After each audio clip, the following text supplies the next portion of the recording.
Selamat siang semuanya. Hari ini adalah pembahasan mengenai karakteristik of bond atau karakteristik dari obligasi. Nah, untuk yang didiskusikan pada hari ini adalah why consider bond, atau obligasi, pengertiannya, lalu tentang harga obligasi, keuntungan obligasi, resiko obligasi, dan jenis obligasi. Nah, kenapa memilih obligasi? Jadi, obligasi itu bisa mengurangi resiko melalui diversifikasi. Obligasi memberikan current income. Obligasi dapat menjadi satu investasi yang aman jika kita miliki hingga jatuh tempo. Jadi, ketika kita beli, kita tahan obligasi tersebut sampai dengan batas jatuh tempo, baru kita bisa mendapatkan return yang baik ya, dan bisa menjadi satu instrumen investasi yang aman. Lalu obligasi itu sendiri pengertiannya adalah sebuah instrumen utang jangka panjang berupa sertifikat yang berisi kontrak antara investor dan perusahaan yang menyatakan bahwa investor tersebut atau pemegang obligasi telah menjaminkan sejumlah uang kepada perusahaan. Itu adalah pengertian mengenai obligasi. Jadi banyak yang diistilahkan obligasi itu adalah merupakan surat hutang. Ya, jadi ini yang dikeluarkan oleh eh, bisa perusahaan gitu, bisa pemerintah obligasi ini. Lalu untuk harga obligasi ada 3 kemungkinan harga, yang pertama adalah par atau nilai pari, yang kedua adalah at premium atau dengan premi, yang ketiga adalah at discount. Nah untuk, par atau nilai pari ini harga obligasi sama dengan nilai nominal. Jadi misalnya nilai nominalnya 50 juta nih, nah dijual pada harga 100%. Nah berarti maka nilai obligasi tersebut adalah 50 juta gitu.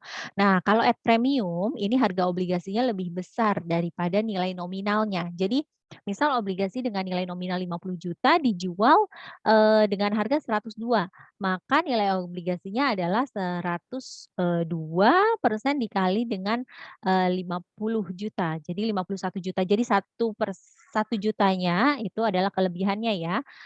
Nah, satu lagi ini adalah at discount. Kalau at discount ini harga obligasinya lebih kecil daripada nilai nominal. Kalau tadi at premium berarti kita dapat untung, kalau at discount berarti rugi ya.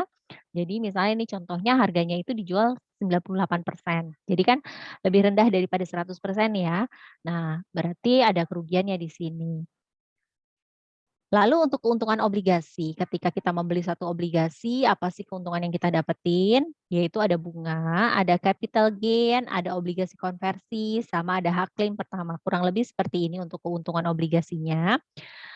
Nah, untuk bunga itu dibayarkan secara reguler sampai dengan jatuh tempo. Sebenarnya kalau untuk bunga ini tergantung perjanjiannya ya, tergantung perjanjiannya yang ada dalam indenturnya awalnya itu seperti apa. Ada yang memang setiap bulan membagikan, bunga, ada yang per triwulan, ada yang per 6 bulan, ada yang per setahun, atau dibayarkannya nanti terakhir ketika, melunasi hutang pokoknya plus bunga gitu ya.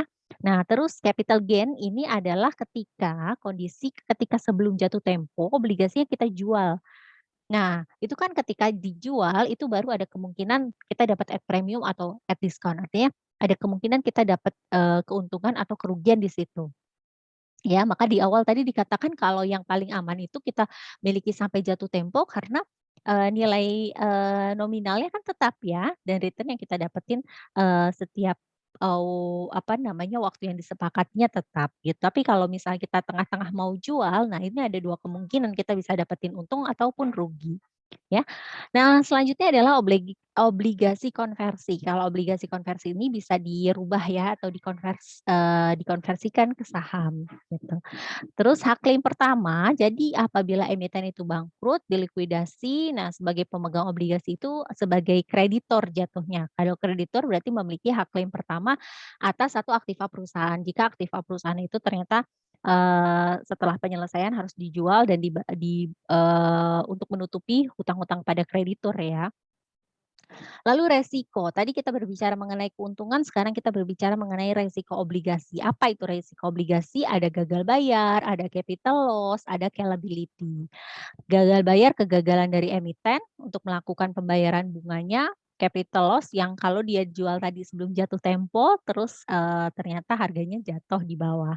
Kalau callability ini sebelum jatuh tempo emiten punya hak untuk beli kembali obligasi yang telah diterbitkan. ya.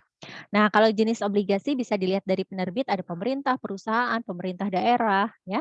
Nah, terus kalau dilihat dari sistem pembayaran bunga, ini ada zero coupon bond, ada fixed coupon bond, sama ada floating coupon bond. Dilihat dari hak penukaran, ada convertible bond, ada exchangeable bond, ada callable bond, ada puttable bond. Terus dilihat dari segi jaminan, ada secure bond, artinya yang ada jaminan, ada unsecure bond, artinya yang tidak ada jaminan. Lalu dilihat dari segi nominal, ada konvensional, ada retail. Nah, kalau konvensional itu nominalnya besar ya. Kalau retail itu nominal kecil, itu dikatakan sebagai retail bond. Lalu dilihat dari segi perhitungan imbal hasil. Nah, ini ada konvensional lagi sama ada syariah. Konvensional itu diperhitungkan menggunakan sistem kupon atau bunga. Nah, kalau syariah ini diperhitungkan imbal hasilnya dengan menggunakan perhitungan bagi hasil gitu. Nah, ini, contoh dari, obligasi yang dikeluarkan oleh pemerintah. Ada ORI, ada SBR. ORI itu obligasi retail Indonesia. SBR itu adalah saving bond retail.